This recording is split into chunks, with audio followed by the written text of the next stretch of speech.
Welcome back for another deep dive. This time, we're trying to figure out how to spot a true visionary. Someone who's really changing the world versus someone who's, well, just a really good con artist. Someone who's just lining their own pockets, yeah. Exactly. Like, are they actually gifted or are they just a grifter? Mm. It's more relevant than ever these days. I mean, there's so much noise out there. Oh, absolutely. Everywhere you look, there's someone claiming to have all the answers, the solutions to everything.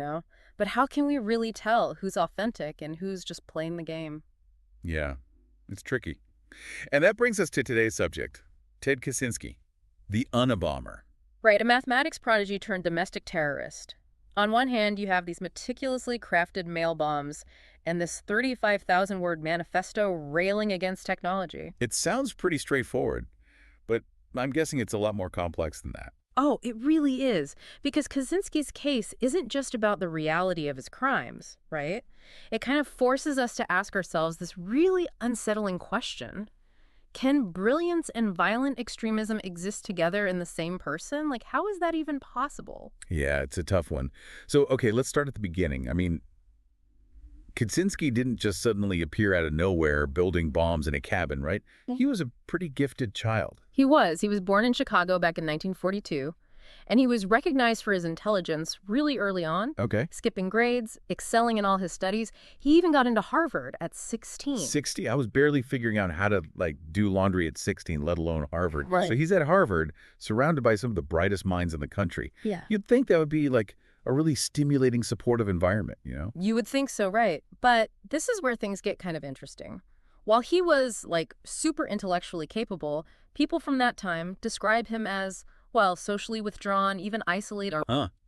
So even around all these other smart people, he was still kind of apart from everyone. Yeah, separate. It's almost like you can see those early hints of the isolation that would define his life later on. Right. It's almost like foreshadowing. But wait, wasn't there something about, a controversial psychological study Kaczynski was involved in while he was at Harvard? Yes, there was. It was led by this prominent psychologist named Henry Murray.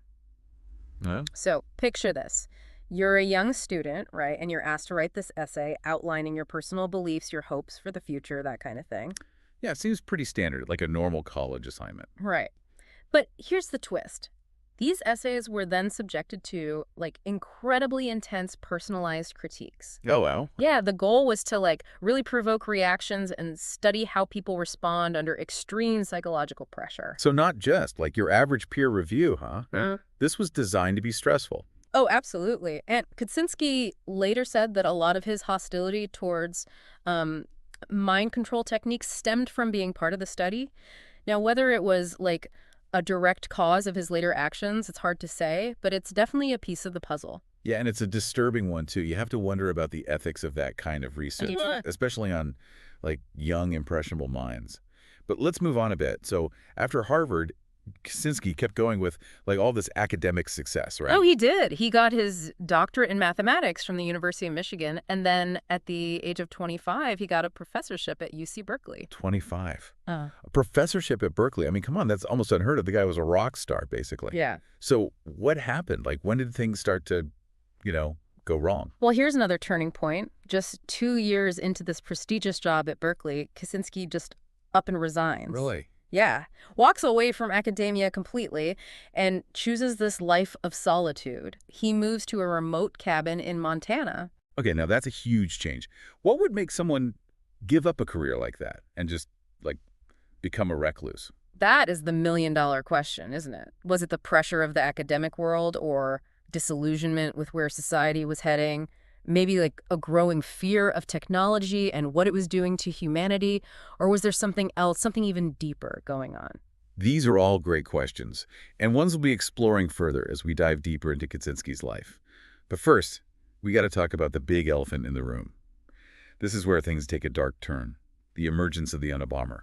Right. Starting in 1978, a series of really meticulously built bombs started targeting universities and airlines all over the country. And that's where the name Unabomber comes from, right? Exactly. It's short for University and Airline Bomber. It was a name given to him by the FBI, based on the initial targets of the attacks. Oh, okay, that makes sense. And who were these victims? Were they specific people or was it more random? Well, it was a little bit of both. Some were professors, others were like computer store owners.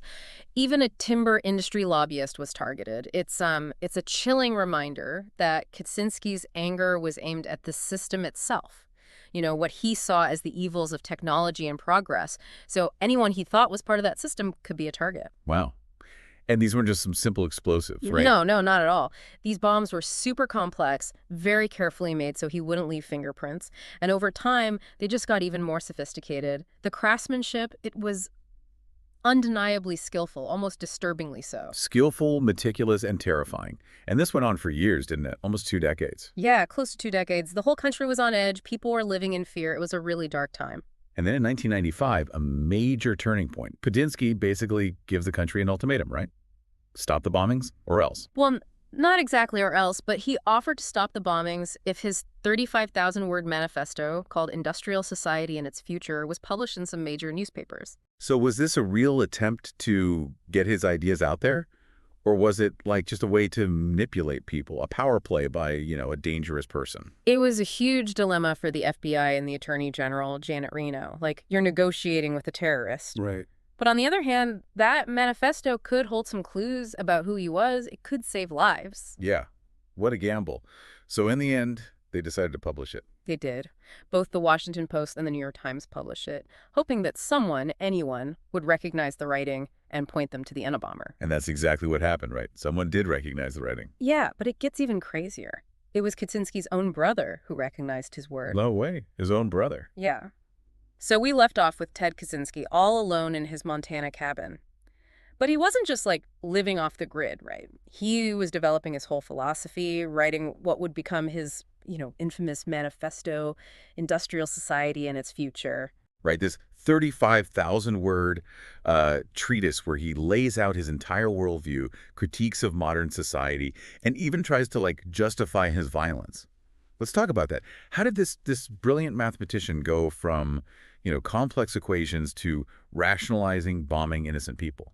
Well, Kaczynski's main argument was that technological advancement, even though it seemed beneficial on the surface, was actually chipping away at human freedom and well-being. Okay. He saw technology as like a trap leading us into this cycle of dependency that would eventually make us less autonomous and cause widespread psychological suffering. So it wasn't just about, hating computers or smartphones. It was about the whole system built around technology. Mm-hmm. He sounds kind of like an anti-capitalist, wouldn't you say? Yeah, he definitely had some strong criticisms of capitalism, but his views were a bit more complex than that. He was more concerned with what he called the overarching system of industrial society. Okay. He saw it as inherently oppressive, no matter what its political or economic structure was. So basically he was rejecting, the entire framework of modern society.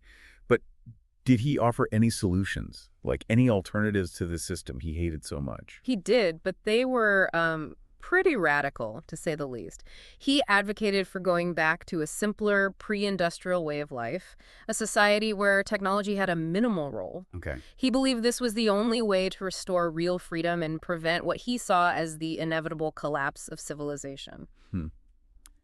So he's living off the grid, writing this radical manifesto. And then, what? He just starts mailing it out to people. No, not exactly. Actually, the bombing started years before the manifesto was even written. Oh, wow. So the violence came first. That's even more unsettling. It's like he was already resorting to these extreme measures before he even tried to explain his ideas. Makes you wonder, was the manifesto really about explaining himself, or was it just a way to, force people to listen to him? That's a question people have been debating for years. His early bombs were pretty crude compared to the later ones. So it's possible those first attacks were more like expressions of frustration, anger, and then the manifesto came later as a way to kind of put his actions into a larger philosophical context. So let's dig into this manifesto a bit. Yeah. He basically held the whole country hostage with it, right? Right. Saying, publish this or the bombings will continue. Talk about a terrifying situation for the authorities. It really was an ethical dilemma. There were no easy answers. The FBI and Attorney General Janet Reno, they eventually decided to publish it. They were hoping that someone somewhere would recognize the writing style, and lead them to the Unabomber.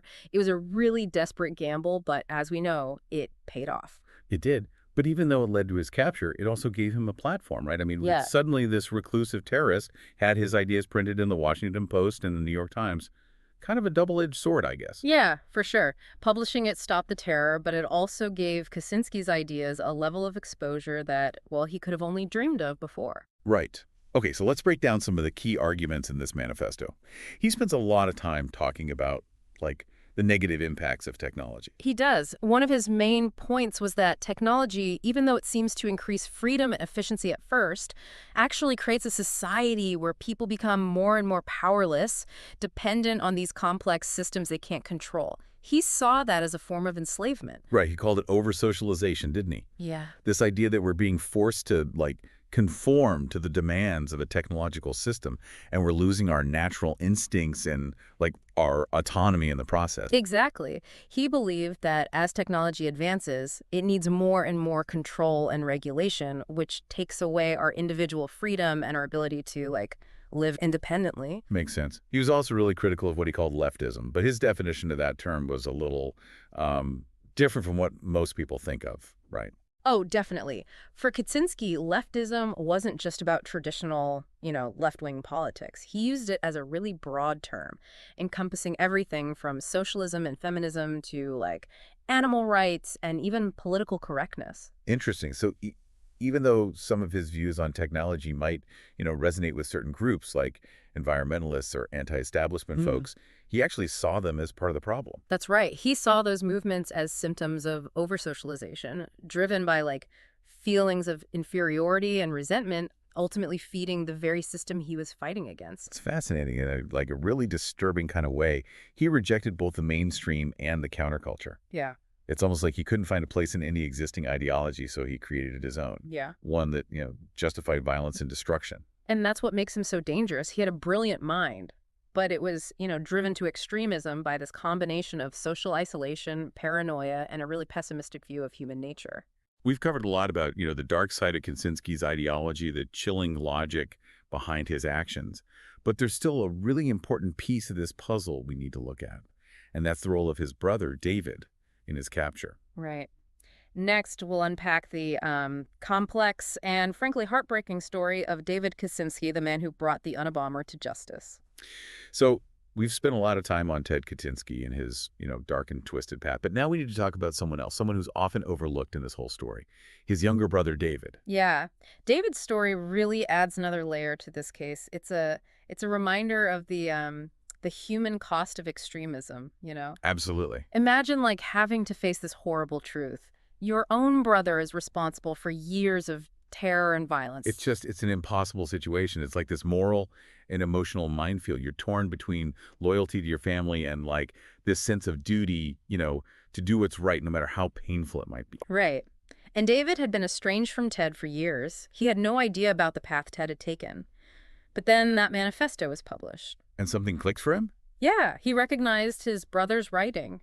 Those little quirks, the turns of phrase that you only really notice when you're close to someone, Right. It must have been devastating for him, like a punch to the gut. Yeah. It's like those linguistic clues were breadcrumbs leading him down this path he never wanted to go down. Knowing that speaking up meant betraying his own brother, potentially sending him to prison for life, it's just an unimaginable decision to have to make. It really is. The weight of that, the potential consequences, the public scrutiny he knew he would face, it's hard to even wrap your head around. And yet he still chose to act. He and his wife, Linda, they contacted the FBI. Yeah.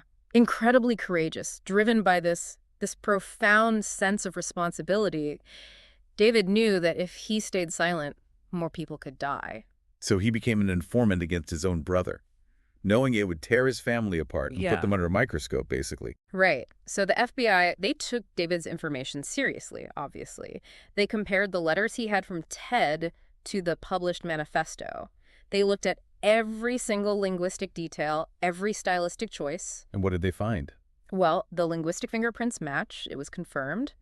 So the FBI got a search warrant for Ted Kaczynski's cabin in Montana. Right, leading to that dramatic showdown we talked about earlier. Yeah.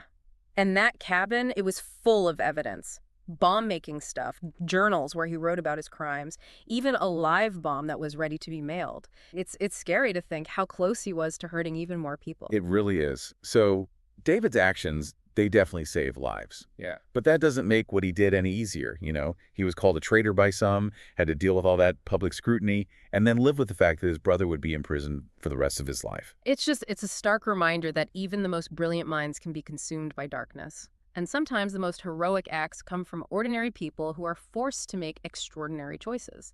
Absolutely. In the end, Ted Kaczynski died alone in prison.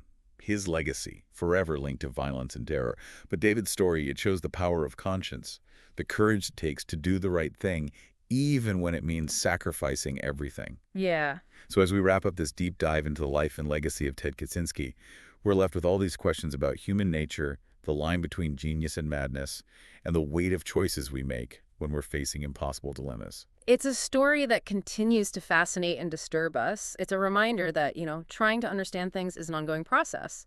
It requires critical thinking, empathy, and a willingness to confront those uncomfortable truths. Well said. Oh. And on that note, we'll leave you with this. What do you think about David Kaczynski's decision? Was it an act of betrayal or an act of heroism? Let us know what you think. Until next time, keep diving deep and keep those critical thinking caps on.